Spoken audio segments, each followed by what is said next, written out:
Alors, le jeu de la corbeille, on va jouer aujourd'hui à une session particulière et en reprenant le mécanisme de base de la corbeille. Donc en fait, on peut imaginer qu'on est un village où l'objectif du village c'est de construire des maisons. Donc chacun reçoit 3 cartes qui peuvent symboliser 4 murs. Mais pour qu'une maison soit assemblée, il va falloir assembler les cartes, c'est-à-dire en avoir 4 pareilles, un carré. Donc par exemple, moi j'ai rien de bien, mais avoir 4 ou 4 3 ou 4 valets. Et je vais obtenir ce carré en échangeant avec mes voisins du village. Et dès que j'ai fait un carré, donc une maison, symboliquement, je viens à la caisse, montrer mon carré, prendre un bonbon pour noter que j'ai fait cette maison et poser mes cartes et en reprendre 4 pour continuer. Okay. Et ça, c'est le mécanisme tout le temps, jusqu'à ce qu'on arrête ou qu'on change. Et aujourd'hui, on va donc pas faire les tours habituels qui sont le troc, la monnaie rare ou le crédit mutuel, mais on va faire la conception proposée par Stéphane Laborde de la théorie relative de la monnaie. Alors, comment on va jouer? Voilà, alors surtout sur le même principe. Voilà, donc ce qu'il faut comprendre, c'est que pour une monnaie libre, en fait, telle que démontrée par la théorie de la monnaie, il y a la dimension du temps qui est très importante. Parce que si on ne compte que ça et qu'on considère qu'effectivement les joueurs sont toujours les mêmes, eh bien, on n'a pas intégré un facteur essentiel dans l'économie qui est que les hommes ne sont pas toujours les mêmes. Pourquoi? Parce que les hommes meurent et d'autres naissent. Et on a un problème générationnel. Parce que si les mêmes individus contrôlent la monnaie en oubliant que les jeunes poussent derrière et vont créer des valeurs très différentes, on n'a pas intégré ce flux des générations dans le temps. Donc, on va donc simuler la corbeille, pareil, mais au lieu de considérer que les individus sont les mêmes au départ et à la fin, ça ne sera pas les mêmes au départ et à la fin. On va simuler le temps sur longue période. Alors, c'est quoi longue période sur la Terre? Eh bien, c'est plus qu'une vie humaine, c'est-à-dire plus que 80 ans. Alors, à partir de 100 ans, on est bien, c'est-à-dire qu'à partir de 100 ans, normalement, la communauté finale sera totalement différente de la communauté initiale. C'est ça qu'il faut comprendre. Et c'est ce facteur-là qui n'est pas intégré dans les systèmes monétaires non libres qui sont source des crises financières. C'est un problème générationnel et démographique où la monnaie n'intègre pas parce qu'elle n'est pas basée tout simplement sur l'homme. Elle n'intègre pas l'homme parce qu'elle n'est pas basée dessus. Intégrer l'homme, c'est considérer tous les hommes, donc y compris ceux qui naissent en permanence. En permanence, ils naissent pas bien sûr tous les 80 ans d'un coup. Hein, c'est pas comme ça que ça fonctionne. C'est un petit peu chaque année. Donc il faut que la monnaie se distribue un petit peu chaque année. Donc on va simuler des années. Alors, comme on est dans un jeu et qu'on veut faire simple, on va grossir le trait. Hein. On va considérer en fait que chaque tour dure ici 8 ans. C'est pas chaque année, c'est tous les 8 ans, parce qu'on n'est pas très nombreux, on n'est que 5. Si on avait été 10 ou 20, on aurait fait des durées un peu plus courtes. Bon, 8 ans, ça va permettre quand même de jouer. Alors, pendant 8 ans, on démarre avec donc des billets qui vont nous permettre de faire les échanges économiques. C'est la monnaie. On a tous au départ, un peu comme dans un crédit mutuel, fixe. Pour une petite période, finalement, ça revient à avoir une crédit mutuel fixe, et sur longue période, on va voir que ça ne fonctionne pas pareil. On va avoir 2 cartes blanches, donc simplement 2 unités de monétaire. Et chaque carte à échanger se fera avec une carte blanche contre une carte. Et après, on fait le jeu, si on en a 4, on prend les jeux, etc. Bon, pour ce premier tour. Pour ce premier tour. Combien dure ce premier tour? Ce premier tour, alors en termes de temps, si on... temps d'ici, dans la salle. Voilà, vu qu'on va faire ça maximum sur, on va dire, 30 minutes, on n'a pas besoin de faire plus, chaque tour va durer 3 minutes. 3 minutes, c'est bien, ça va nous permettre de faire des petites maisons. Voilà. Sachant que d'ailleurs, une maison, ça ne se fait pas en 3 mois, il faut du temps. Ah, ça dépend.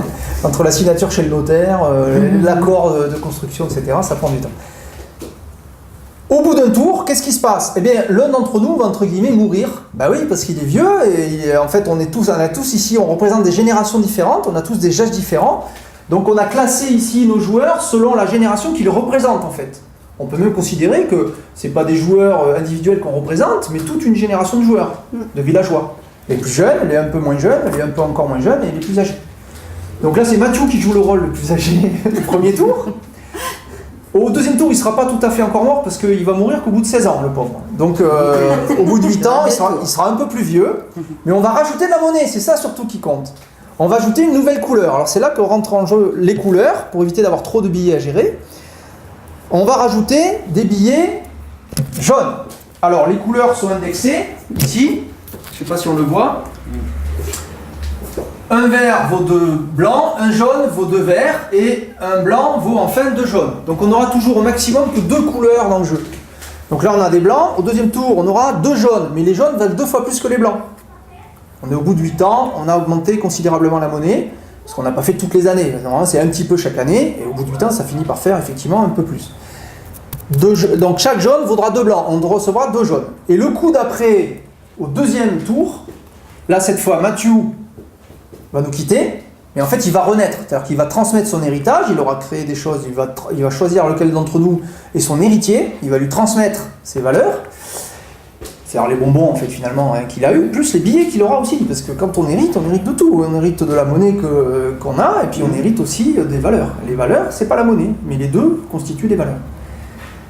Il va donc transmettre, mais il va renaître tout de suite à poil, puisqu'il sera tout jeune, et ça sera un nouvel arrivant dans le village, une nouvelle naissance. Il sera tout jeune. Donc là, il va rester dans le jeu longtemps, et 2 tours plus tard, ça sera le suivant, c'est-à-dire Sibylle qui va nous quitter. 2 tours plus tard, ça sera moi, Stéphane, qui quitterai le jeu, et on renaîtra à chaque fois, toujours dans le même principe, on va transmettre notre héritage, et on va recevoir cette monnaie en plus. Et chaque fois, on va recevoir la monnaie suivante. Donc après le jaune, on se délestera des couleurs blanches et on recevra des verts qui valent 2 jaunes. Ça sera au deuxième tour. Et au troisième tour, on recevra de nouveau des blancs qui vaudront 2 verts et on se délestera des jaunes. Il y aura toujours une couleur en dehors du jeu. On n'aura toujours que 2 couleurs.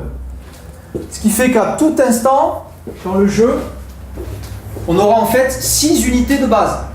L'unité de base, ça ne sera pas toujours la même. Ça sera une fois le blanc, le coup d'après, ça sera le jaune, le coup d'après, ça sera le vert, puis de nouveau le blanc, etc. Dès le deuxième tour. Dès le deuxième tour. Voilà. On aura toujours 6 unités. Et on a décidé, pour simplifier le jeu, bien sûr, on ne simule pas une économie dans toute sa complexité. Donc, c'est pour faire comprendre un principe simple et sur un cas simple.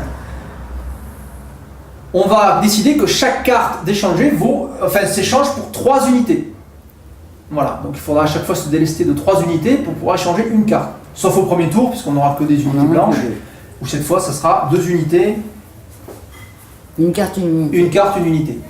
Et les autres tours, on aura toujours 6 unités. Il n'y a que le premier tour, parce qu'on a décidé qu'à chaque tour, on ne crée jamais de monnaie autrement qu'en rajoutant une couleur, à chaque fois.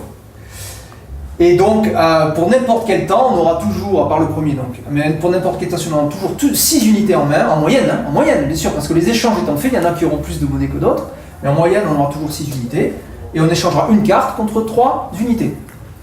Voilà. Et donc, cela représente, donc chaque tour représente 8 ans. Voilà, donc on a fini, je crois, l'explication. On va démarrer le premier tour, et puis peut-être on fera après d'autres points vidéo pour signifier, voilà, il y a eu un héritage qui a eu lieu, un peu expliquer des points clés pendant le jeu, un peu plus tard.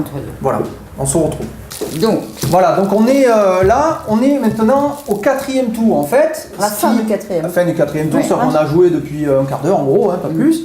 Et en fait, donc Matthew en fait est déjà entre guillemets mort et puis il est de nouveau jeune. voilà. Il est rentré dans le jeu, il a transmis un héritage tout à l'heure et alors il a choisi de tout donner à Sibylle. Bon, pourquoi pas, bon, les autres ont râlé, mais c'est comme ça. Alors, on a distribué le nouveau dividende, ce qui fait que chacun a mis la monnaie, les cartes, etc., bon, peu importe. Et là, maintenant, au 4e tour, on est donc 4 x 8, 32 ans plus tard, après le début. Et maintenant, bon, ben, c'est Sibylle qui nous quitte, malheureusement. Donc, on va faire un enterrement, etc. Mais bon, il y a des... Ouais, je crois que c'est en Afrique qu'ils font la fête quand il y a un enterrement. Voilà. Et donc, pourquoi pas, c'est une question de culture. Hein.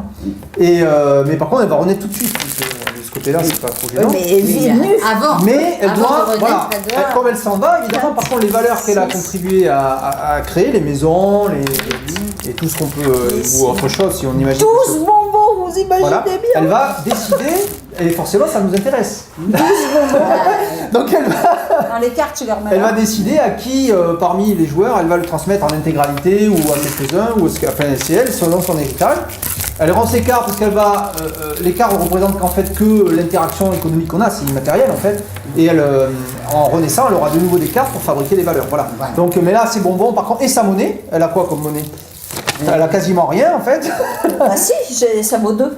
Ouais, mais le coup d'après, ça va disparaître Ah oui, d'ailleurs. d'accord. Parce que... Non, c'est celui d'avant. Et si, ça va disparaître. Ah oui, d'accord. Ah, le coup d'après, il n'y aura plus de vert. On est actuellement sur une couleur blanche. Bon, moi, j'ai pas de monnaie, mais toi, tu as des, voilà, tu as des cartes blanches, des verts. Toi, tu en as. C'est-à-dire, moi, j'ai pas de monnaie. Pourquoi? Parce que j'ai acheté beaucoup de cartes. Et, mais le coup d'après, je serai remonétisé. Et surtout, Sibylle aussi, en tant que nouvel entrant, sera monétisé aussi en cartes jaunes, qui vaudront 2 blancs. Les verts, on les sort. Donc, ça, c'est pour le jeu, pour simplifier le jeu. Et par contre, voilà, les bonbons, Elle, au moins, je distribue équitablement mes bonbons. Bon, voilà, elle a décidé donner tout à une fondation de bienfaisance qui Attends, il y en avait 3 chacun. 3 chacun. elle décide de faire un héritage non solidaire. nominatif. Voilà. Donc, pourquoi pas. Ou alors on peut considérer que par exemple elle a donné tout à l'État qui donne ça à des orphelins ou qui le redistribue sous forme d'aide sociale à Voilà. tous. Ouais, voilà. Voilà, bon, peu importe. Nous, on remet la monnaie Ce qui est sûr, c'est que dans la tombe, elle n'en a pas besoin. Ça, c'est sûr. Voilà.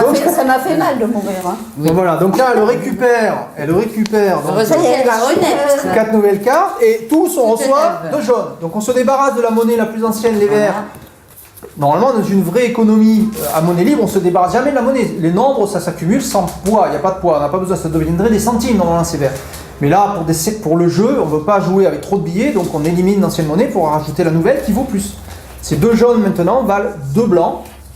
Enfin, chacun des jaunes ici valent Chaque 2 blancs. jaune vaut deux Et il blancs. faut 3 unités, l'équivalent de 3 blancs, 2 jaunes et 1 blanc, pour acquérir une carte. Voilà. Donc voilà, c'est tout. On se retrouve bien plus tard, à la fin du jeu, parce que là, on a vu les points essentiels. D'accord. On y va. On commence le tour. Tu peux, Histoire on peut commencer le tour. Voilà. Voilà. Moi, je veux un 7. Allez, 5. Un 5. 7, 4, 3, 8. Merci. Merci. Alors, qui a un valet? Qui J'achète un a... valet. Ah oui, mais je sais pas de quoi. Qui veut sais du pas 3 comment faire. 3. Je comprends pas. Je t'achète un Trois. balai, mais non, je peux pas. Non. 7, 4, 3, 8, ça te dit pas Je- 3. 3, tu T'achètes, tu vends. Est-ce que tu veux... T'en as combien? Je veux bien, comme tu veux, ça m'est égal, j'en ai 2. Alors, moi j'en ai 2 aussi. Ah ouais, mais je peux t'en vendre Ouais, un. moi, c'est j'étais pareil. Eh bien, ça veut dire qu'on a trop vendu. Alors 7, par contre j'ai un 7, je peux te le vendre. Ah oui, oui. Allez. Allez, je Deux te cinq. prends. Non, moi je veux acheter Ok. un 5. Eh ben oui, mais Comment oui. ça se fait Ça y est, quoi, c'est bon. J'en ai pas, alors. Ah bah alors, pourquoi hein tu vas les acheter? Ben, je vais les acheter parce que ça fait 3 heures que je suis Les avec 3, mes je 3 t'achète les 3 valets. là. Les 3. Tu veux combien? Qui va en acheter un 6? Les 3, mais les 2 là. Un 2, t'en veux 2? Ah ouais, super, je vais bon. voilà, je vais Génial. montrer, Un je vais six. montrer que j'ai un carré. Super. Voilà, Moi, j'avais le carré. hop, alors regardez ici. Pareil. J'ai, suite à des échanges, réussi Eh ben, regarde, de former moi, c'est 4-3, comme donc toi, dans alors le je jeu. comprends pas, on est Comme bloqué. si j'avais créé une valeur Tu vois, économique, moi aussi, quel que j'avais soit compris. le truc, évidemment c'est qu'un jeu. D'un autre Hop, lit. Ils donc vont je rends arriver, ces là. 3 là, je vais en récupérer 4 nouvelles cartes pour pouvoir rejouer et je prends un bonbon qui marque que j'ai marqué, Voilà. j'ai créé une valeur économique. Et j'ai eu la Hop. même chose et Et j'ai là, fait pareil aussi. On arrive à la dernière, au dernier décès. Hein. Voilà, désolé. Tu vas nous quitter. Je vais vous Alors, quitter. tes bonbons, Alors, mes alors, bonbons, ils sont tu là. as combien? Parce qu'on fait le bilan, je vais Je crois qu'on expliquer. fait Hein. pas beaucoup parce que. On va compter. Alors non, si on Je sais continuait pas. le jeu, on pourrait. Hein. On pourrait faire, là on a fait 80 ans, on pourrait aller continuer, 160 ans, plus tard, ça suffit. autant d'années qu'on veut, Alors, puisque on remplace les décès par les nouvelles naissances. Donc là on a 6, 8, 10, 12, 14, 16, 18, 20, 21. 21. Donc alors, donc Daniel est la dernière qui quitte le jeu. Je sais pas si on le voit sur la vidéo, voilà. Avec Daniel 21. quitte le jeu avec 21 bonbons en sa possession et donc elle va transmettre par héritage à qui elle veut, etc. Alors, c'est pas tout, puisque maintenant on va regarder aussi combien il nous en reste à chacun. Alors moi, c'est simple, j'en ai 6. Donc Stéphane, je suis sorti avec 14 et j'en ai 6 dans ma deuxième vie en quelque sorte. Oui, Alain, J'en ai un. parce qu'il vient de naître. tu en as un, donc tu es à 1 de plus. Ensuite, Sybille, Attends. oui, parce que tu venais à peine de mourir et tu viens de renaître, à peine tu as vécu à peine 16 ans de plus, quoi. Ben 8 ans de plus même. Non, 16 ans, c'est 2 tours. 18. Sybille, 22. t'en as 22 en plus là? J'en ai 22. À la fin, Ouais. en plus de ceux que tu avais déjà, mais non. Alors Sybille, le carton, hein. Et alors, et Mathieu? 14. 14. Voilà. Donc ce qui fait que maintenant, chacun des joueurs, bien qu'il soit mort, entre guillemets, et qu'il est rené, a vécu le même nombre d'années dans le jeu. Hein, sous une forme de renaissance. On pourrait regarder aussi, on va regarder en fait une moyenne de combien de valeurs économiques on a créé en fait par exemple, tous les 8 ans, on peut regarder, tous les 8 ans, on a créé tant de valeurs économiques. Et on pourrait le voir aussi par individu, on va voir s'il y a des différences ou pas. Est-ce qu'on regarde ce qu'on a? Et Daniel, elle a pas, Solde. elle a qu'une seule sortie puisqu'elle a vécu tout le jeu sans renaître en quelque sorte. Voilà, parce qu'on a fait une espérance de vie totale. Alors donc du coup en tout, le Mathieu mort et né de nouveau a fait en tout 17 valeurs économiques dans le jeu. Sybille a fait 34 valeurs économiques dans le jeu. Stéphane en a fait 20. Alain en a fait 17. Voilà. Et enfin, Daniel en a fait 21. On voit que finalement, on a quelque chose qui tourne autour de 20. Avec quelqu'un qui en a créé plus, elle est plus douée. Non, c'est l'héritage. C'est l'héritage. C'est l'héritage. C'est l'héritage. Mais l'écart. Je sais me mettre bien avec les gens qui vont bientôt mourir. L'écart statistique, il n'est pas si gros que ça. Je veux dire, c'est ça. C'est-à-dire qu'on a quelque chose d'assez homogène. Vous voyez, il n'y a pas de centre vraiment très fort. S'il y en avait un qui en avait créé 60 et les autres 5, oui, ça aurait fait un gros écart. Oui. Bon, c'est pas étonnant qu'il y ait des écarts, mais bon, dans le temps, ces écarts devraient aussi s'atténuer. Bon, et puis en plus, là, Sylvie, là, on considère que c'est la même, alors qu'en fait, c'est pas la même ici. C'est deux personnes différentes, mais on regarde pour la moyenne. Donc tout ça, c'est fait sur 80 ans. Donc si on accumule aussi l'ensemble des valeurs là, on pourrait regarder par unité de temps combien la communauté en tout a créé de valeur par unité de temps. Ici, on a 17 plus 34, ça fait 51, si je ne me trompe pas. 71 et 17, ça fait 88. Et 88 et 21, ça fait donc 109. 109 En 10 tours. combien d'années 80 ans simulés.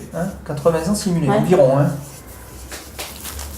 80 ans simulés, donc alors en moyenne, ça fait, je sais pas, on n'a pas de calculatrice, mais ça va faire à peu près, ça fait quoi? C'est combien 109 sur 80 ans simulés. Il est au moins calculatrice. Ça va faire 1, quelque chose. 1, non, 109. 1,3.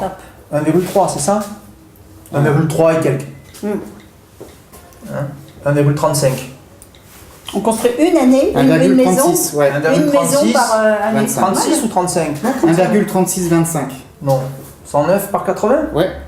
36,25, d'accord. Bon, admettons, je sais pas, j'ai pas vérifié. Donc, valeur par année. Pour la communauté. Oui, en moyenne. Voilà, ce qui fait que pour un individu, vu qu'on était 5, il faut diviser par 5. Donc pour un individu par année, pour donc communauté, ça c'est la communauté, et par individu 0,275. Par individu 0,27,25. 0,725 27,25. 27,25. 0,27,25. 27,25. 0,27,25. Alors attends. 0,2725 par individu et par année. Alors vu qu'on a fait des tours de 8 ans, on peut regarder par tour. On multiplie par 8. 0,2725 fois 8. Et par tour. 2,18. Voilà, par tour. En moyenne, l'individu a créé, combien tu dis 2,18. 2,18 valeur économique. Voilà, valeur éco. Par tour, donc par tour de 8 ans, parce qu'on a dit que chaque tour représentait à peu près 8 ans, par tour et par individu. On ne compte pas les sous qui nous restent. Donc comme on a fait 10 tours, on voit que la moyenne normalement pour un individu, c'est aux alentours de 21, 22. Donc en dessous, donc il y en a quelques-uns qui sont en dessous, mais pas beaucoup. Vous voyez, 17 c'est pas très en dessous de la moyenne. Et 21 c'est pile à la moyenne. Daniel finalement tu as fait la moyenne. Stéphane a fait à peu près la moyenne aussi. Tout le monde a fait la moyenne en fait, vous voyez. 17 c'est pas très loin. Et là elle a fait un écart parce que elle a chouré tous les résultats. Non mais c'est normal qu'il y ait des écarts. La moyenne c'est une moyenne, c'est pas voilà. Et donc du coup on voit bien qu'il y a ici au bout de 80 ans dans une monnaie à dividende universel, on voit bien que les individus se répartissent sur une moyenne tout à fait équilibrée. Et puis on peut voir que personne n'a été exclu au cours du jeu. Personne n'a été Parce que si à un moment on était bloqué grâce au versement du dividende universel du tour d'après, ça débloquait. Oui. Donc en fait, on a même à un moment, Massou disait, mais finalement ça fait une économie très stable. Ben oui, c'est exactement ça. Ça fait une économie, même s'il y a quand même des petites vagues, par moment, c'est un peu plus rapide, un peu plus lent. Mais les vagues, mais personne n'est bloqué, personne n'est exclu. Et surtout les vagues, si les vagues existent, c'est dû à des facteurs qui ne sont pas dus au système monétaire. Oui, c'est des facteurs, les ressources. On n'a pas les bonnes cartes, parce que évidemment dans le jeu ici, il faut bien comprendre un truc, c'est qu'on prend 4 cartes chacun, mais il y a plus de carrés. Il y a une pioche. Il y a une pioche, on n'a pas forcément, il peut y avoir des cas, il y a eu des cas, pas beaucoup, mais on n'avait pas de quoi faire des carrés. Oui. Surtout quand on n'est que 5, en probabilité, il vaut mieux être 10. Mais ça se développe dans le jeu le coup d'après, puisque le mort part et reprend des nouvelles cartes. Et là, en fait, personne n'est exclu et ça n'a jamais bloqué. Mais c'était même très fluide. Voilà, c'est fluide. Et surtout, on peut voir après, une fois qu'on a compris ça, l'intérêt du jeu aussi, bien sûr, c'est de comparer, parce qu'on ne peut jamais baser une vérité sur un exemple. Donc ce qui est intéressant, après, c'est de comparer sur une même période un autre système monétaire où, par exemple, l'un d'entre nous joue le banquier en disant il n'y a pas d'argent autrement que si je vous fais un prêt à intérêt, et par exemple, tous les 2 tours, vous devez me rendre la monnaie plus l'intérêt. Ou si vous pouvez me rendre que l'intérêt, vous me donnez un bonbon au passage, et je peux vous reprêter de l'argent. et donc du coup, on verra à la fin si le résultat est similaire ou pas. Je crois qu'on a une petite idée sur le résultat. Oui. Si on faisait un crédit mutuel fixe aussi, Oui. on verrait qu'il y aurait très vite, à un moment donné, des blocages. Parce que comme il n'y aurait pas plus de monnaie économique, ceux qui n'ont pas de monnaie ne pourraient plus échanger. Ça serait beaucoup plus dur, on serait obligé de passer en mode troc. C'est ce que j'aimerais bien voir, un crédit mutuel fixe, mais sur la durée. Quoi. Sur la durée, vraiment, où est-ce que ça bloque? Ça bloquera, parce qu'il y a ceux qui voudront thésauriser l'argent, si on ne débloque pas le crédit, simplement ils bloqueront les échanges des autres. Ils pourront toujours échanger en mode troc, si on permet le troc. Ouais. Mais on sait qu'en mode troc, on crée moins d'argent, moins de valeur économique qu'en mode crédit mutuel. Donc si un crédit mutuel, au fil du temps, finit par se thésauriser, il bloque comme dans l'économie normale, il bloquera les autres Alors là, échanges moi, quand même, qui il y a pourront se faire, mais plus lentement. certaines fois, j'ai acheté des cartes juste pour débloquer, alors que je n'avais pas vraiment d'utilité. Oui, moi aussi d'ailleurs. Oui, après on peut aussi accepter de ne pas bloquer les autres. Ouais. Mais si en crédit mutuel, voilà. en tout cas, quelqu'un, s'il le veut, il peut. Alors que là, même si quelqu'un le veut, il ne peut pas. Non, C'est il ça peut qu'il faut pas. comprendre. Ouais. C'est que si en Personne ne peut dividende. influer sur les autres, en fait. Voilà, alors ils peuvent, c'est à condition d'être nombreux, mais s'ils sont nombreux, c'est une volonté commune en fait finalement. Mais si un individu seul ou un groupe d'individus limités peut pas bloquer les autres, il peut essayer de thésauriser, ça bloque pas le fait qu'au coup d'après, un dividende va remonétiser tout le monde. Donc il ne peut bloquer de façon que très temporaire. Voilà. Et s'il a une mauvaise passe, ça sera que temporaire parce que ça reviendra après. Ouais. Exactement. Et quelque part, je constate que l'idée du choix conscient, je bloque le jeu ou je bloque pas le jeu, au fur et à mesure que ce type de jeu s'installe, j'ai envie de faire le nécessaire que le jeu soit fluide. Mais disons que la monnaie, ça rien que nous pour, incite à fluidifier. Même si j'étais porté initialement dans le jeu, ah ouais tiens, je oui, vais mais parce rester que, avec, justement, parce que cette monnaie te fait tout le temps confiance en tant que créateur de valeur, et tu vois bien qu'elle ne fait jamais défaut. Ouais. Elle reviendra toujours. Donc tu sais que n'étant jamais pris à défaut par le système pour des raisons que tu ne comprends pas, notamment une thésaurisation s'est faite sans que tu saches forcément où elle est, mais elle existe, ça bloque, et à titre individuel, tu ne peux pas forcément comprendre ce qui se passe, notamment un jeune homme ou une jeune femme, bien sûr, il faut que je dise homme et femme aujourd'hui, sinon je me fais taper dessus. Et Donc, avec un grand H. voilà, Oh, un grand homme avec un grand H ou une femme, même jeune qui n'a pas forcément intégré la globalité, la somme de la monnaie qui existe, les individus, etc., elle voit qu'il y a cette personne voit qu'il y a un blocage, comprend pas forcément les raisons, peut s'énerver pour ça et après être méfiante et à son tour devenir un facteur de blocage. Mais là, avec un dividende, on voit qu'on lui fait confiance tout le temps, même si elle a fait des erreurs, elle a plus trop dépensé, pas créé de valeur, mais elle sera toujours remonétisée. Il y a toujours une petite confiance minimum qui au fil du temps devient une grande confiance, parce que ça se cumule. Hein. Et donc elle se rend compte que même si elle fait des erreurs, elle peut toujours jouer. Voilà. Mais ça, c'est ce qu'il y a dans tout le jeu. Et psychologiquement, je trouve, enfin moi je l'ai senti parce qu'il y a des moments où j'avais plus de cartes ou plus de sous, machin, et c'était pas un problème parce que je faisais confiance en l'avenir. Tu sais que le dividende viendra après qui va permettre de débloquer. Voilà. Et ça, et que j'avais pas à en vouloir aux autres ou je sais pas quoi. Alors qu'un système monétaire, exactement. Alors qu'un système monétaire qui n'est pas libre va pouvoir à certains permettre à certains d'une façon ou d'une autre de bloquer le système. Voilà, de façon avec la corbeille quand on joue le tour Fiat rare, les monnaie dette, il faut dire. Monnaie dette. Et il y en a même qui peuvent voler, tricher. Ah ben oui, parce que du coup, on sait bien que si on manque de main, on va être coincé. Alors que là, on sait que dans l'avenir, on ne peut pas être coincé.